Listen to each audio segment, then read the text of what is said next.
Hola a todos, esperamos que tenha tudo bem com você, com sua família e com seus amigos. Aqui estamos novamente em nossa série de entrevistas. Conhece a tu professor de Física do Departamento de Física da Universidade Estadual de Feira de Santana, UFES. Eu sou o professor Aldo Valcarce e hoje temos como convidado ao professor e também atual diretor do Departamento de Física, o Dr. Iranderli Fernandes de Fernandes. Muito obrigado, Irã, por aceitar o convite. Então, eu gostaria de começar um pouquinho, para Hum, começar, que se apresente um pouquinho você, diga. já, aí para dentro. Vou. Primeiro eu tenho que te agradecer pela ideia inovadora. Você foi uma das aquisições recentes do departamento, né? E veio para contribuir muito e veio para dar oxigênio novo para nós. Então, essa Obrigado. ideia de nos apresentar e fazer com que os alunos saibam quem a gente é realmente, né? É muito boa. Até eu estava conversando com você, o cenário atrás é bem peculiar, é uma casa, as pessoas idealizam o pesquisador, principalmente nós, eu e você, que somos da astronomia, né, professoral, que a gente mora dentro de um observatório com telescópios espalhados pela casa. Não, nós somos normais, eu estou na cozinha e tem objetos normais que me rodeiam. Bom, vou falar um pouquinho sobre mim. Eu sou. Aldo já me apresentou, meu nome é Iranderli, é um nome complicado, mas todo mundo me conhece por Irã. Já comentou que eu sou atual diretor do departamento, aceitei esse desafio, mas vamos deixar isso para ao lado, né, que isso é o final da história, e vamos lá para o começo da história. Eu nasci em Santa Maria, no Rio Grande do Sul, é o centro do estado. Então, o sotaque de gaúcho ainda continua muito forte, apesar de ter vivido em vários lugares. Fui criado em Porto Alegre, né? Me formei em física. Agora eu vou contar um pouco da minha história acadêmica, que é o que interessa. Tive uma base familiar muito boa. Agradeço aos meus pais que me incentivaram sempre tudo que eu fiz. Mas me formei na Universidade Federal do Rio Grande do Sul, lá pelos idos de 96, tive ótimos professores, professora doutora Thaisa Stork Bergman, professora doutora Miriane, e outros professores aqui, que eu espero que não fazer injustiça em não citá-los, né, mas esses foram muito marcantes. E uma professora que não está mais viva, a professora doutora Ruth, que trabalhava com plasma, não com astronomia, mas que foi a pessoa com que me fez gostar muito de uma disciplina chamada Física Matemática. Amo essa disciplina por causa dela. A ponto, eu gostava tanto da disciplina que o professor que era esposo dela, de termodinâmica, professor, o marido dela, chegava a ter ciúmes de mim, de tanto que eu gostava da disciplina e acho que ele achava que eu gostava dela. Eu gostava dela, né? Eu era apaixonado por ela. E, bom, acabei indo, né, para a USP, para o IAG, para o Instituto Astronômico Geofísico, e lá eu conheci, né, já havia conhecido, mas lá eu fui orientado e conheci a professora Sueli Viegas, doutora Sueli Viegas, um monstro na astronomia, junto com outros monstros, né, que existem lá, assim, monstros de grandes, né, grandes pessoas. Mas isso acabou surgindo por uma visita numa escola de verão que eu fiz ao IAG e que eu me apaixonei pelo lugar, me apaixonei pelos professores de lá, né, e me apaixonei pelo ambiente. Antes o instituto era no Parque do Estado, uma área verde que tem em São Paulo. Hoje ele já está dentro da USP. Então era apaixonante estudar lá, porque você, quando estava muito tenso, muito nervoso, você ia caminhar nas árvores um pouco, né? Fiz o mestrado lá, todo, né? E emendei o doutorado com a mesma orientadora, né? Porque orientação é um casamento. Então estivemos casados por 7 anos, com coisas boas, coisas ruins, né? Todo tipo de relacionamento científico e também as nuances de relacionamento pessoal que os orientadores têm com os seus orientados. E foi muito boa a orientação, ela me permitiu, nesse período de doutorado, fazer um sanduíche em Toulouse, né?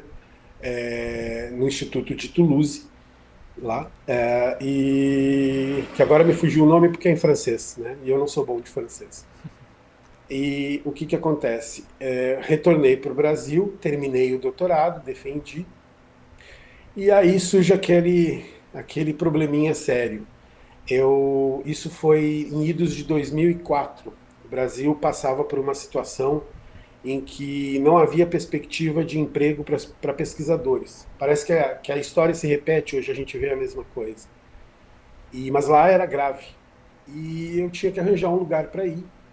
Acabei conhecendo o Laboratório Nacional de Astrofísica, onde eu tinha colegas, professor, agora eu não sei se é professora, mas é a doutora Áurea, a doutora Ardila e outros que estavam lá e me chamaram para dar um seminário e eu gostei do lugar, gostei, porque o mais importante, que é uma coisa que a gente tem que ter em mente sempre, não é só a pesquisa em si que a gente vai fazer, né? Mas é o ambiente de trabalho, né? E lá comecei a desenvolver um trabalho, né? O que eu não citei foi, assim, quando eu terminei o mestrado, o tema da minha dissertação foi gradientes de abundância química em galáxias, né?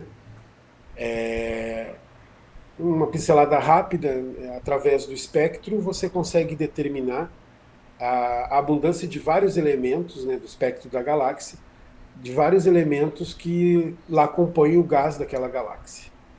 E você pode, através disso, mapear a história da galáxia e Caramba. outras propriedades físicas que a galáxia venha a ter, né? Lembrando que em astronomia, em astrofísica, o único instrumento que a gente tem de trabalho se chama luz. Mais nada, a gente não pode ir lá, meter a mão na galáxia, pegar um pedacinho, levar para o laboratório e fazer medida. Na realidade, a gente só tem a luz, né? Para dar continuidade ao trabalho, né, no doutorado, então, eu trabalhei com a professora Sueli e, e com outros professores no estudo de estrelas Wolf-Rayet. Formação estelar em galáxias, obviamente, a influência dessa formação estelar, bursts, né, influência na abundância química e na idade, na história dessas estrelas em outras galáxias. Lembrando que, a não ser em objetos muito próximos, nós não conseguimos resolver, né? Resolver significa detectar de forma única uma estrela nas galáxias, elas são muito distantes. Então, como eu falei, o instrumento que vem de lá é a luz, e ela vem toda misturada. Ela vem o gás emitindo, a luz das estrelas, a luz de tudo que tiver lá, né? Quando eu chamo luz, é radiação eletromagnética. Então, assim, eu estou usando a poesia para chamar a radiação eletromagnética de luz. Eu, casualmente, trabalho no óptico. Então, a gente utiliza e tenta separar o espectro vindo do gás e o espectro vindo das estrelas, que, em geral, as estrelas comuns são em absorção. Mas estrelas tipo Wolf-Rayet são em emissão também. Então, e casualmente caem na mesma posição, às vezes, da emissão do gás. A diferença é a largura da linha e o comportamento da linha em emissão, né, no espectro das estrelas, no espectro da galáxia. Bom, defendi isso, mas acabei, como eu falei, indo para o LNA, só que lá o trabalho foi bem diferente. Eu comecei a trabalhar lá com banco de dados em astronomia, os famosos observatórios virtuais. Existem dois projetos no Brasil de observatórios virtuais, um voltado a ensino e outro voltado a bancos de dados, né? O que seria? Bom, a gente tem, como eu falei, o espectro é tirado de estrelas, galáxias, outras medidas são feitas e isso não vai fora, fica lá acumulado nos observatórios. E fica à disposição de quem, depois de um tempo, né, de propriedade, em geral de 1 ano e meio a 2 anos, para quem quiser utilizar, além daquele pesquisador que obteve os dados. Só que já havia um problema, né? Tem a necessidade de padronização, a necessidade de otimizar a busca desses dados e garantir a qualidade deles para quem for usar. E com isso, logo em seguida, logo que eu cheguei no LNA, eu cheguei em agosto, e em novembro já tinha um recado na minha mesa. Trabalhei com uma pessoa que me ensinou muito, muito, muito, muito, em todos os aspectos, o professor Albert Bruch, um alemão que se apaixonou pelo Brasil e veio trabalhar, né, no Brasil e acabou virando diretor do LNA na época em que eu estava lá. E aí tinha um recado, ele era muito prático, como bom germânico, né? Tinha um recado na minha mesa dizendo: prepare seu passaporte, né? Porque você vai ter que viajar dia tal. Tipo, dia tal era amanhã, né? E eu acabei indo trabalhar com o pessoal da John Hopkins, né? Com um pós-doc, né? Toda essa parte de pós-doutorado, com bancos de dados e toda a parte de otimização, tanto de busca, armazenamento, qualidade, ferramentas de busca, né? Então, assim, tive um intensivão, coisa que, em geral, é voltada aos engenheiros de software, né?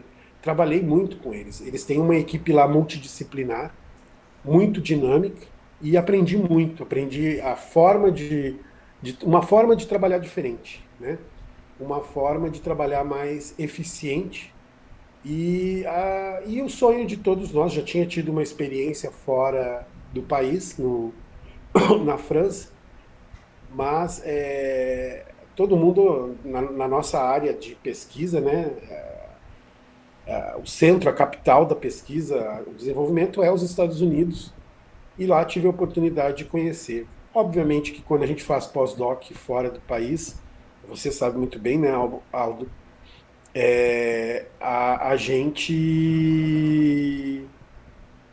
a gente aproveita também a parte da nossa folga para fazer um pouco de turismo, para conhecer as pessoas, para ver como é a cultura daquele lugar. E foi muito gratificante. Fiquei lá entre pós-doc no LNA, John Hopkins e IAG durante uns bons 5 a 6 anos, né? 6 anos. Bom, o que aconteceu?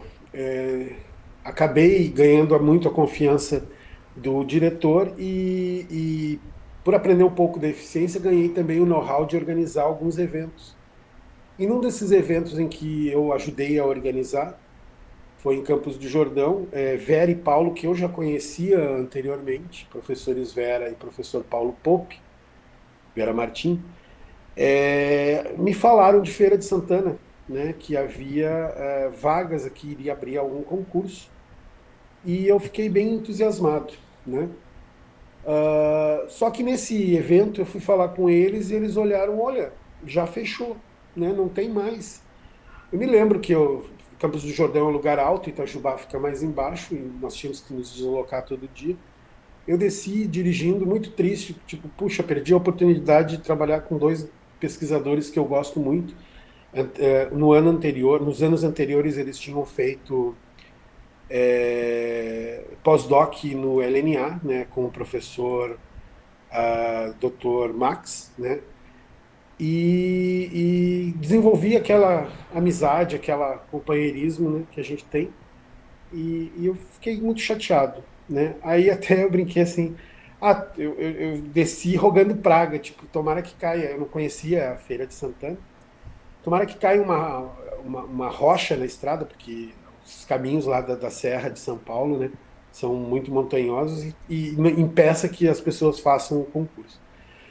Qual não foi minha surpresa? Semana seguinte abriu novamente, porque as vagas não foram completadas, e eu acabei me inscrevendo assim na correria, né? E aí quando abriu, me joguei para fazer o concurso.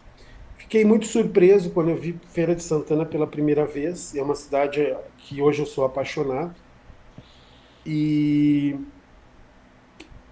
fiz o concurso, já havia feito muitos concursos em que eu estava extremamente bem qualificado, com notas 9, 9,8, e chegava no final e não passava, por algum motivo que eu não sabia. E aí fiz assim um concurso meio que feijão com arroz e acabei passando.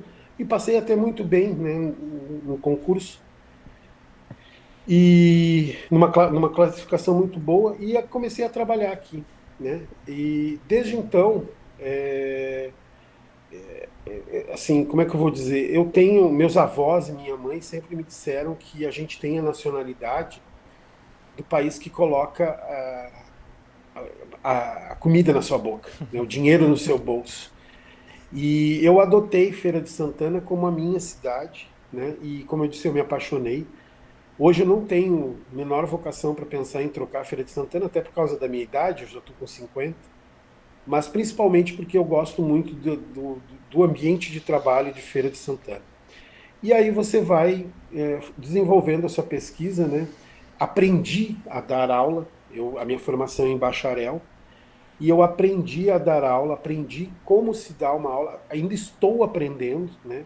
Tem aulas minhas que são péssimas, tem aulas minhas que são maravilhosas, e toda hora a gente está corrigindo alguma coisa. Aprendi muito com os alunos, porque o aluno de Feira de Santana e daqui, da região Nordeste, ele é diferente daquele aluno que vem lá do sul do país. E eu sempre digo, os patamares de largada dessa corrida, eles são diferentes. Mas nada impede que no final da corrida eles cheguem junto na linha de chegada. Basta que a gente reconheça isso e consiga ajudar o aluno a colocar o tênis da melhor qualidade para sair correndo.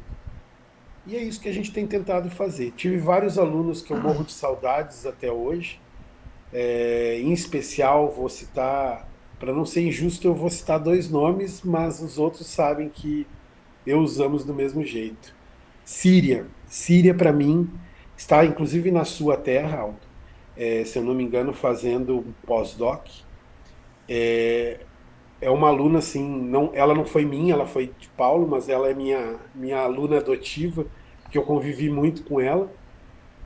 E Diego, né, que terminou o curso, mas não sei como está a situação dele, se ele entrou no mestrado na astronomia, e Tiago, que foi meu aluno durante toda a graduação e depois na pós-graduação. São três alunos, eu falei dois nomes, mas na realidade são três alunos que me marcaram muito e eu aprendi muito com eles, cada um ao seu jeito. E, bom, no desenrolar das coisas, né, a gente vai crescendo na parte didática, na parte de extensão, na parte acadêmica, que a gente vai tocando as nossas pesquisas e as nossas relações com pesquisadores de fora, mas às vezes você tem que amornar um pouco para dar prioridade, porque é diferente você trabalhar com um pesquisador no seu nível e um pesquisador que está começando a carreira, como um aluno que ainda está começando o mestrado e doutorado. A gente precisa de um esforço maior, uma dedicação maior. Isso cansa a gente, né? A gente cansa no sentido de exaure a gente um pouco mais, mas é gratificante. E a parte administrativa, né? Surgiu num determinado momento o convite para ser diretor do departamento, e eu não sou de negar fogo, eu aceitei. Confesso que é uma função que a parte administrativa ela é muito seca, ela é muito árdua, né? E a gente aprende muito a lidar com as outras pessoas, porque qualquer vírgula que você erre num comunicado ou na sua frase, entonação, pode gerar um problema grande. Então, aprendi muito a me desculpar por erros que eu havia cometido. Isso acho que é a minha maior lição, é o desculpar por algum inconveniente que tenha acontecido. E recentemente, né, dessa entrevista, há menos de um ou 2 meses, se eu não me engano, fui reeleito diretor para mais 2 anos. E assim, as perspectivas são de aposentadoria e agora eu espero que depois de toda essa missão eu consiga sentar e me dedicar à minha pesquisa particular, porque nós somos muito vaidosos. A pesquisa é nossos filhos, é o que a gente sabe fazer, é onde a gente se sente bem, é onde a gente se refugia dos problemas, né? E é o que a gente. É o que dá prazer. Uma vez eu utilizei numa conversa um pouco mais formal, mas eu quis quebrar um pouco o clima, e eu sempre digo que a pesquisa, para mim, é a minha cachaça, que é aquele momento em que eu relaxo e eu tô comigo e esqueço do resto do mundo, né?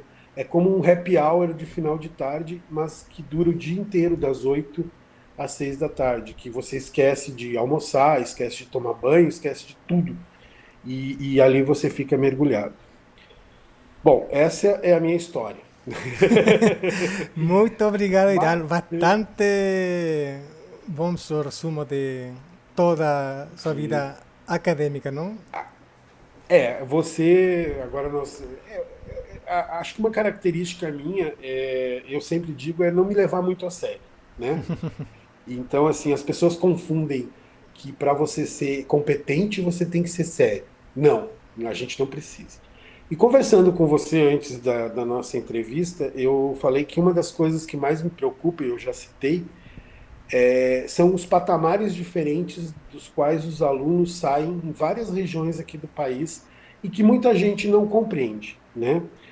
E se eu, quando me formei, já fiquei com aquela dúvida no ar de um jovem de 25 anos, né, 26, você fica o que eu vou fazer? Porque a gente tem um senso de obrigatoriedade de relatar aos nossos pais e aos nossos familiares, olha, eu sou agora um formado, e eles esperam da gente que a gente, olha, cresça na carreira profissional. Essa pressão é muito grande, né? E muitos dos pais não entendem assim que, no caso das ciências básicas, em especial da física, não basta estar formado em física, você tem que fazer um mestrado, um doutorado e ganhar alguma experiência. E eles não conseguem entender que assim, como o aluno vai fazer isso? Eles não sabem que tem uma bolsa, que tem, né, uma estrutura que, por pior que seja no momento a bolsa, ela existe. Um dia ela vai melhorar, mas que financia esse estudo, ou pelo menos parte desse estudo dos alunos. Lembrando que, em geral, quem aqui você, a professora Aldo, é chileno, e eu acredito que se repita lá, mas quem procura aqui as ciências básicas em geral, na sua grande maioria, não é a classe mais abastada da nossa sociedade. É uma classe mais tranquila no sentido de tem menos dinheiro mesmo. Em geral, as profissões como médico, engenheiro, advogado, essas que o retorno é mais imediato, são escolhidos como a concorrência é maior e a formação necessária é muito, muito, muito alta, né, para essa competitividade, são disputadas por candidatos de classes mais elevadas que tiveram acesso a uma educação muito mais forte do que alguns alunos nossos. E a preocupação é justamente essa, que foram os anseios que eu também tive. É, Quando é que eu vou começar a dar resultado? Quando é que eu vou começar a ter uma vida profissional estável, né? Que são, por mais que a gente seja diferente do resto da população, assim, por ter um conhecimento a mais e por trabalhar com coisas mais voltadas à intelectualidade, a gente também tem os nossos sonhos de ter uma casa, um carro, família e uma situação confortável em algum lugar. Então, essa preocupação, né, é muito grande e eu vi muitos alunos nossos com essa preocupação. Então, assim, a necessidade, quando eu te elogiei de fazer esse trabalho, é que eles vão olhar para nós e vão dizer: se esse cara chegou lá, eu também chego, né? Então, calma, devagar. Até acho que ontem eu postei alguma coisa de um pensamento que os meus avós sempre falam, que eles citam um texto de Eclesiastes que há tempo para tudo. Há tempo de plantar e há tempo de colher. Então, só que quando a gente é jovem, a gente não entende isso, que em um determinado momento chega esse tempo. E depois que a gente atinge um certo patamar na vida, né, ou seja, qualificações que a gente vai galgando, dificilmente a gente cai. A gente até pode ir lá fazer um serviço mais humilde, mas por opção. Uma determinada hora a qualificação vai ser exigida de você e você vai conseguir coisas melhores, né? Então, assim, foi muito bom um trabalho como esse que você está fazendo, porque eles, ao ver de onde nós saímos e onde nós chegamos, né, é, eles vão ter a certeza que eles vão chegar lá, Exatamente, né? Isso professor. para mim é muito importante, né? Claro, eu não vou entrar aqui em detalhes de todos os perrengues que eu cheguei e das coisas que eu deixei de fazer. Eu sempre cito, Muitas vezes eu tive que escolher entre almoçar e ter a passagem para ir voltar para casa. Não dava para fazer as duas coisas. Mas são coisas que todos nós passamos, né? Alguns com maior intensidade, outros menor intensidade, mas que o que a gente precisa ter é a certeza que a gente vai vencer. A gente vence. Não tem como não vencer. As probabilidades são maiores, né? Algo mais? Claro, tengo que falar eu agora, não? Ah, sim, tem que falar você. Eu não deixei o entrevistador falar, né? Deixa eu tomar uma água. Sim, professor. Eu não, falei que não interromperia você e não interrompi. Não, solamente muito obrigado por todo o resumo, bastante extenso sua vida, porque você estava falando sua vida acadêmica, não? Mas a gente queria, al menos eu, queria que passara um pouquinho mais antes da sua vida acadêmica, conhecer um pouquinho mais, assim como, exemplo, qual foi sua data de nascimento? Porque você falou, mas Ah, eu sou. Ah, perdão. Agora vamos para a parte pessoal. Vamos lá, é, então. Então, eu falei que eu nasci em Santa Maria às 13h30 da manhã, do dia 10 de novembro de 1970. Eu sou filho da Copa do Mundo de 70, o Tri do Brasil, certo. né? Sou a terceira tentativa da minha mãe. Minha mãe teve muitos problemas para manter a gravidez, então eu sou um dos. Naquela época eu estava começando os tratamentos para fertilização. Não sou filho de bebê de proveta, que só aconteceu em 78, mas são as primeiras tentativas de induzir gravidez, né, nas mulheres através de tratamento. E minha mãe tinha muita dificuldade de manter a gravidez, né?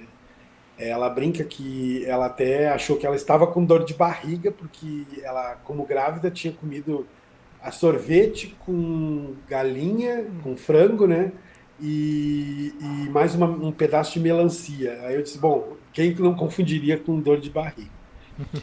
Meu pai tem o mesmo nome que eu, Iranderli, só que ele é um Iranderli Vasconcelos Fernandes. Minha mãe se chama Neuza Fernandes de Fernandes, né? Não são primos, não são parentes.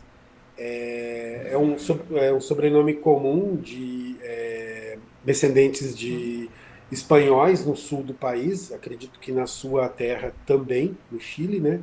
É estranho porque eu fiquei sabendo, caso me corrija se eu estiver errado, quem tem sobrenome repetido como o meu, Fernandes de Fernandes, né, no Chile, é filho de mãe solteira, correto? A veces pasaba assim. Não, eu não sou filho, não sou filho, sou filho único, sou um filho único. Ah, perdão, chutei a mesa. Sou filho único, né? Não deu para ter mais. Tive uma boa base familiar, né? Minha família não é uma família de filhos únicos, mas fomos muito bem quistos, muito bem amados. E uma das coisas que marcou a minha infância, a minha criação é a liberdade, né? A liberdade de escolher as coisas que eu queria melhor para mim. Claro, havia não era uma liberdade 100%, porque eu era criança, ainda sou criança. Mas meus pais nunca decidiram as coisas para mim, né? Eu tinha que decidir as coisas para mim. Eu tive uma boa. Eu aproveitei a minha formação, por exemplo, de primeiro. Na época era primeiro e segundo grau, hoje tem ¿En qué outro escuela nome. fue eso? Escola Luciana de Abreu, no bairro Santana, em Porto Alegre. Luciana de Abreu foi uma pesquisadora não formal, né, assim, não acadêmica da área de ensino e acabou dando nome a esse colégio. E nesse colégio era um ensino público, mas era um colégio muito bom. Eu aprendi inglês, aprendi espanhol, aprendi música, canto, aprendi muita coisa, aprendi técnicas domésticas. Era uma disciplina que tinha técnicas industriais, técnicas comerciais, técnicas agrícolas. Então aprendi a plantar, a cozinhar. Ele me formava, eu sairia do primeiro grau já com alguma base profissional. E isso era muito bom. Os professores eram muito dedicados.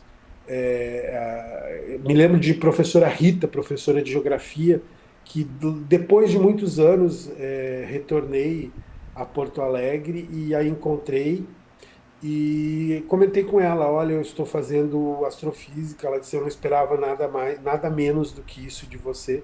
Ela me incentivou muito. Me lembro que isso era idos da década de 80, 70, 80, final de 70, 80. E era muito. Nós estávamos vivendo um período ditatorial no Brasil, né? E era muito complicado falar em geografia sobre a União Soviética. Adivinha quem gostava de falar a respeito da União Soviética? Eu. Então, assim, minha mãe ficava em pânico cada vez que eu desenhava um foice e um martelo, que é o símbolo da bandeira soviética, né, e do comunismo, porque alguém poderia me parar na rua ou alguma coisa. E meu pai trabalhava no Ministério da Agricultura, a formação do meu pai é agrônomo, e da minha mãe, ela não tem formação acadêmica, mas ela trabalhava no Ministério da Aeronáutica, né? Bom, cresci, fui para o segundo grau, fiz a Escola Técnica de Comércio da Universidade Federal do Rio Grande do Sul e, junto com o curso de ensino médio, que hoje é chamado ensino médio, né, ou secundário, eu tinha o curso técnico de programador e operador de computadores, né? Isso em idos da 1980 e alguma coisa, 85, Que acho que eu me formei computador em nessa época? 85. Eu trabalhei com Burroughs e com IBM de 3 linhas. Era uma mesa gigantesca, cartões de programação, aqueles cartões perfurados. E uma curiosidade que eu sempre falo, hoje a gente tem os HDs minúsculos. Um HD era praticamente do tamanho de um prato. Você abria a tampa do negócio, puxava e tirava o HD, que era um troço desse tamanho. E, obviamente, eu acho que tinha menos memória do que qualquer agenda eletrônica de hoje em dia, né? Qualquer coisa deve ter mais memória que isso. Logo depois vieram os Itautec's, lembrando, provavelmente você não sabe, nós vivíamos uma reserva de mercado da informática, onde as empresas nacionais tinham prioridade, enquanto que os produtos trazidos de fora eram taxados. Então, os computadores no Brasil eram caríssimos. O meu primeiro computador foi um 486. O meu primeiro computador, na realidade, foi um CP400 da Prológica. Ele era uma cópia de um computador chamado Color Computer da Radio Shack, nos Estados Unidos. E eu aprendi Basic ali, aprendi a programar com Assembly, né? Assembler, perdão, e aprendi a programar em código de máquina. Depois, logo em seguida, eu ganhei de presente, né? E juntei uma grana, comprei um MSX. Aí eu já tinha mais condições de comprar um HD, porque eu já estava trabalhando, já chego lá, né?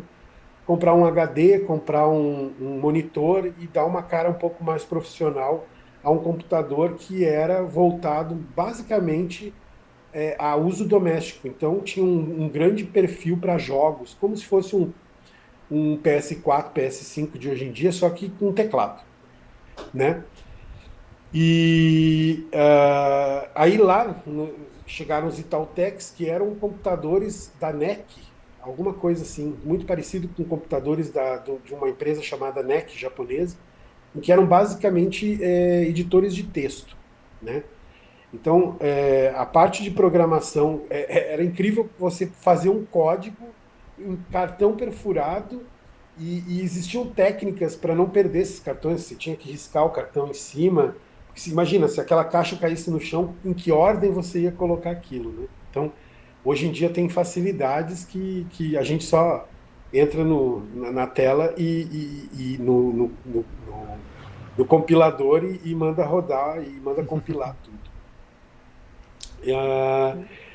No meio isso já que a gente está falando da parte pessoal, no meio do meu secundário, do meu segundo grau, né? Eu recebi um convite para fazer uma entrevista num banco, apareceram lá na universidade, que era um programa de tipo trainee, né? Os que passassem seriam testados, na época era o Banco Real, e seriam testados em todas as áreas, né, treinados em todas as áreas do banco para futuramente se tornarem gerentes. E a gente seria tratado como um funcionário normal, só que em um determinado período do ano, do mês, né, nós iríamos para a sede central fazer o treinamento, é, como é que eu vou dizer, mais teórico, né? E assim aconteceu. Eu passei por todas as carteiras do banco e uma das instrutoras, que agora não me recordo o nome, ela me convidou para almoçar, né? Vamos almoçar ali perto era o bairro Moinhos de Ventos, em Porto Alegre. E ela me falou assim: você já ouviu falar que as pessoas são pagas para estudar? Eu disse: não, nunca ouvi. Aí ela, com todo o tato, ela disse assim: olha, porque eu não vejo você aqui no banco. Eu vejo você em outro lugar. Eu vejo você fazendo pesquisa. Então as pessoas, quando eu falo que as pessoas estudam, Uhum. ganham para estudar, elas fazem o que é chamado de mestrado e doutorado. Nós estamos falando do meio da década de 80, certo? Eu comecei a trabalhar no banco com 15 anos e fui até os 21 anos trabalhando no banco, certo? E aquilo ficou na minha cabeça, né? Quando eu completei, porque assim, eu tentei vários outros cursos. Eu tentei arquitetura, tentei medicina, né? Mas chegava lá no meio do primeiro semestre e você via assim, isso aqui não é para mim, né? E aí eu ia fazer para engenharia. O famoso vou agradar meus pais, eu vou ser engenheiro, vou ser doutor engenheiro, né? É que aquela coisa, doutor engenheiro. Só que eu disse, meu avô gostava muito de astronomia, gostava muito de física. Meu avô era ferroviário, né, em Santa Maria. Mas era um cara muito inteligente, assim, quando ele viveu numa época que era proibido você construir no Brasil peças para repor nas máquinas, porque eram de propriedade, né, know-how inglês, e então ficava meio tipo uma reserva de mercado, como eu citei, dos computadores. E meu pai, meu avô, pelo que conta meu pai, criou uma oficinazinha meio escondida lá para fazer essas peças e conseguir repor sem ter que esperar chegar a peça para usinagem, né? Sem ter que chegar esperar a peça que vinha importada para repor. Então muitas das locomotivas não ficavam paradas e quando chegava a peça se repunha a peça, se colocava ali. Então, e ele gostava muito, ele me deixou discos da chegada do homem à Lua e coisas do gênero, né? E muito material de astronomia, e isso recheou a minha infância por muito tempo, né? Como dizem meus primos, toda vez que eu ia brincar que eu tinha primas mulheres, eu tinha que brincar com bonequinhas pequenininhas, fofoletes. Então eu tirava um pouco da roupa, transformava ela num bonequinho, né? E ela quase um bonequinho, né? E aí o que que acontece? Ele era sempre o cientista, né? Então ele tinha um laboratório, era o cientista, né? Até hoje, quando tem um desenho chamado Laboratório de Dexter, minhas primas sempre falam que elas são a Didi e eu era o Dexter, né? Que elas sempre perguntavam o que que é isso, o que que é isso. Meus pais sempre me davam aqueles materiais de laboratório, né, de microscópio, de Natal. Acho que meu pai ficava pensando, nossa, eu quero ter um filho jogador de futebol para ganhar dinheiro, e esse cara me pede livro de antropologia. Que é isso? Qual é a criança que pede? Mas assim, eu tinha sede. Por ser filho único e não ter muitos amigos, minha mãe me ensinou a ler muito cedo. Eu aprendi a ler com uns 3 anos, alguma coisa assim. Eu ganhei uma Bíblia ilustrada da minha tia, que era mais religiosa, e eu olhava as figuras e queria ler, e minha mãe acabou me ensinando a ler, até porque ela disse assim: eu não aguentava mais você me perguntar para que isso, o que é isso, né? Como é que funciona isso e tal. E meu pai tinha uma enciclopédia, e aí eu aprimorei minha leitura, peguei uma enciclopédia e lia. Enciclopédia século XX, se eu não me engano. Até tenho saudades dela. E aí sempre fui aquele chatinho da escola que era o que tudo sabia, que tudo queria, né? Mas nada de especial, era apenas conhecimento adquirido um pouco mais cedo do que o normal. Aí, voltando à história do banco, acabei saindo do banco, né? E estava tentando um curso e fui dizer, não, vou fazer física, depois de todo isso, né? E passei Bom, depois de ter feito vários vestibulares, a classificação no vestibular, se não me engano, acho que eu passei no sétimo no geral, na universidade inteira, alguma coisa assim, né? Tinha provas que nem eu acreditei que eu quase gabaritei, né? E toda vez que eu faço alguma coisa desprovida da preocupação de que você tá com a corda no pescoço, eu vou bem. Agora, se eu vou com aquele intuito de que eu tenho que fazer, tenho que passar, aí dá tudo errado, né? Já fui, eu citei anteriormente que eu já fui para concursos, já fiz concursos em que tinham duas vagas e só eu concorrendo. Eu consegui não passar no concurso, para você ter uma ideia. Nervosismo, não? É inexperiência, nervosismo que a gente vai adquirindo depois. E aí acabei entrando, como eu já havia citado anteriormente, no curso de física, né? Mas assim,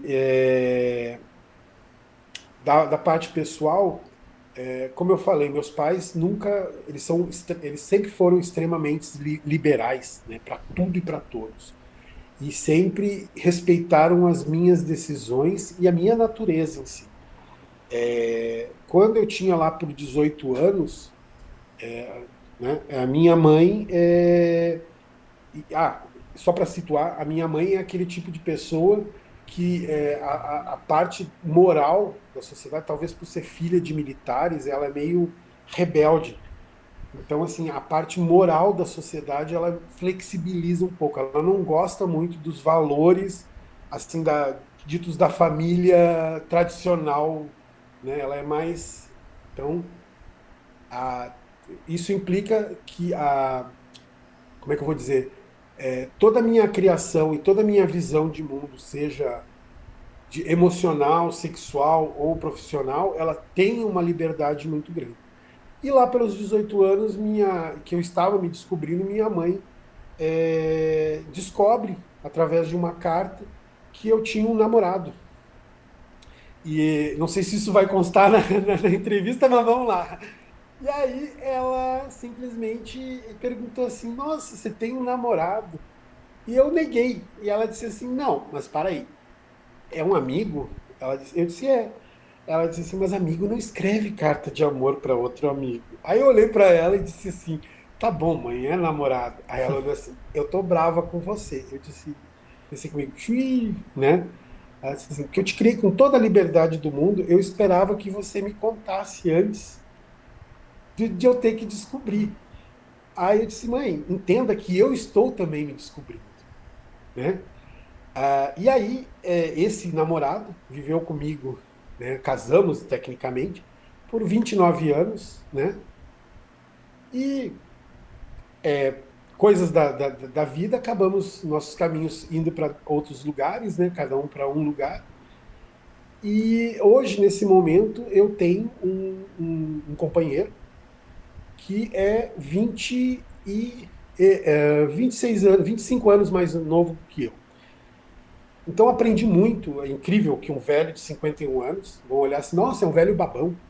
Não, não, um velho de 50 anos aprende com gente mais nova, se a gente estiver disposto. Por isso que eu disse, eu aprendi muito com os meus alunos, aprendo muito com o meu companheiro, né? E assim como você, que é casado com a sua companheira, provavelmente aprende muito com ela. Muitas vezes a gente chega batendo boca em casa e a sua companheira diz: esquece, o problema do trabalho ficou lá para fora, né? Você esquece, Deus já foi resolvido, já foi decidido em reunião alguma coisa, então, né? Fica mais leve a vida quando a gente gosta de alguém e alguém gosta da gente. Então, assim, como eu te falei, aprendi sempre muito com pessoas mais velhas, gente é ótimo, pessoas mais velhas do que eu, mas também descobri em determinado momento da vida que é possível aprender com as pessoas mais novas observando-as.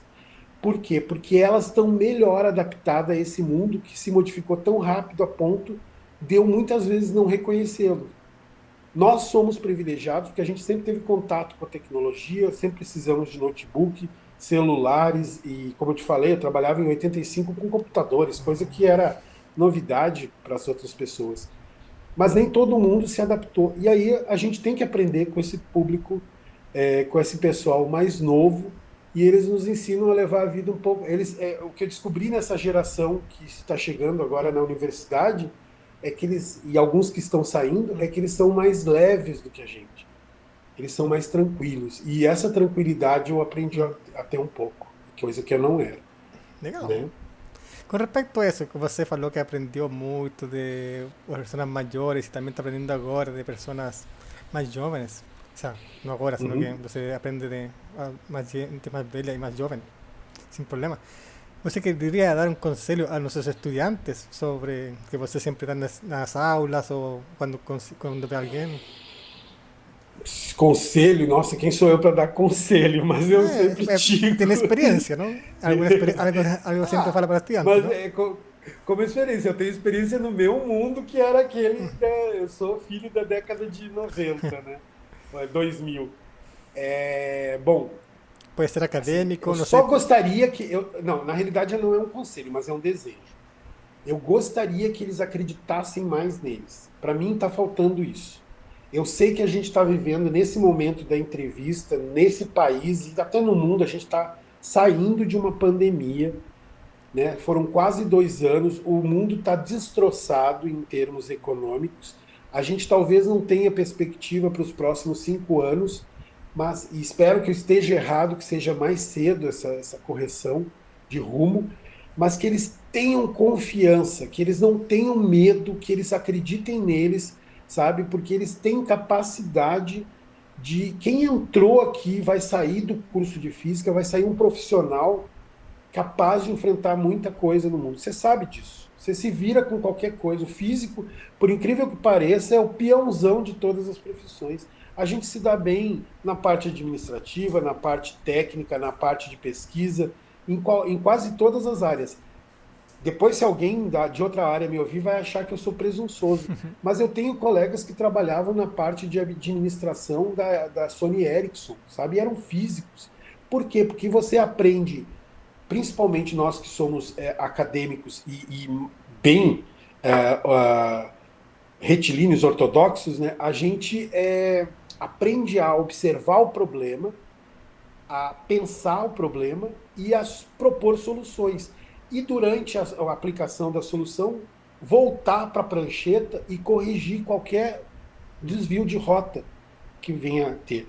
Então a gente se dá bem em outras profissões justamente por isso. A essência da pesquisa é isso, né? É saber fazer a pergunta e propor a solução. E se caso a solução não funcionar, voltar para propor novas soluções ou ter que refazer a pergunta que talvez esteja errada.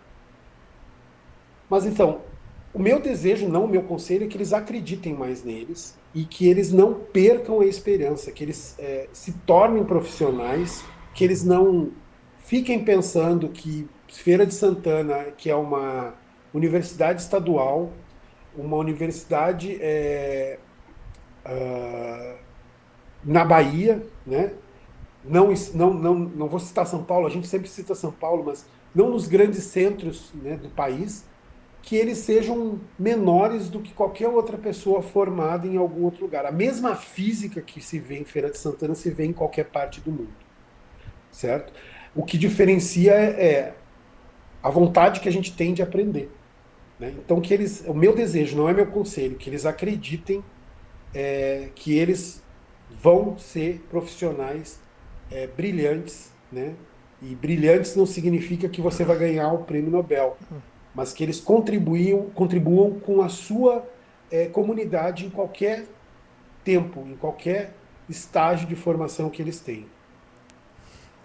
Legal, É profesor. isso, Sí, legal. né? Un consejo, tomara que los estudiantes consigan escucharlo y que lo entiendan, ¿no?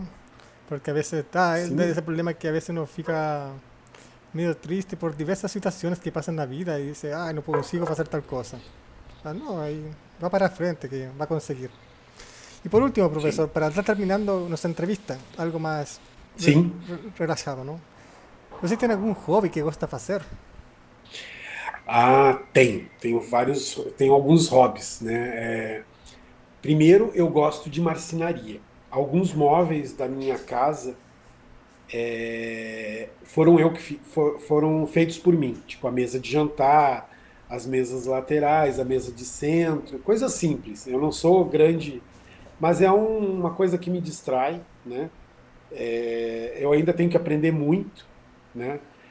Mas já consegui construir um rack para televisão que ninguém tem, que tem 2,70 m de tamanho, gavetas enormes para guardar as minhas coisas. E é aquele momento que eu também, apesar de comentar que a pesquisa é a cachaça, é o momento de distração, a gente às vezes tem que desligar um pouquinho e fazer outras coisas, né? Até completamente diferentes. Então, eu saio do trabalho intelectual e vou para um trabalho quase que basicamente braçal. Então, é como se fosse eu desse um respiro para o cérebro, né? Mas ao mesmo tempo é gostoso porque você tem que aplicar todo o planejamento de um móvel para otimizar o corte, otimizar a utilização de todos os materiais, senão uma mesa que eu faria em casa e que, além de ser gostoso e único, né, sai mais barato, sairia muito mais caro do que uma mesa comprada. E o outro hobby que eu tenho eu gosto muito de tecnologia da época em que eu vivenciei o começo da tecnologia. Em especial uma coisa chamada mini disc. Então, assim, eu gosto muito de uma tecnologia. Eu não tenho a mão aqui, pena que eu não sabia que você iria me perguntar isso. Ele é um CD muito pequeno, mas não. Ele é encapsulado por uma capa plástica, né? Talvez depois os interessados digitem no Google mini disc e vão descobrir o que que é. E eu gosto muito de fazer gravações. Eles têm uma qualidade de som muito boa, uma portabilidade muito grande. E a maioria dos discos que eu tenho, esse formato ele fez muito sucesso no Japão e Europa, mas não pegou muito bem nos Estados Unidos, se eu não me engano. E no Brasil era basicamente assim o pessoal de São Paulo que tinha, porque tem uma colônia japonesa grande, então traziam coisas, né? E as pessoas viam eles utilizarem e também queriam. E eu gostei muito da tecnologia, eu coleciono vários aparelhos, eles são portáteis muito pequenos, vários aparelhos desses, e é meu hobby fazer a gravação com qualidade de som que você coloca os fones e consegue ter uma espacialização bem grande, né? Acho que talvez até pela formação de espectroscopista, eu sempre gostei muito de estudar também a parte espectroscópica do som, né? A parte de ondas, né? É isso. Certo, profesor. Muito obrigado. Então, acho que com esto ya podemos Obrigado. fecharnos, o sea, encerrar nuestra entrevista.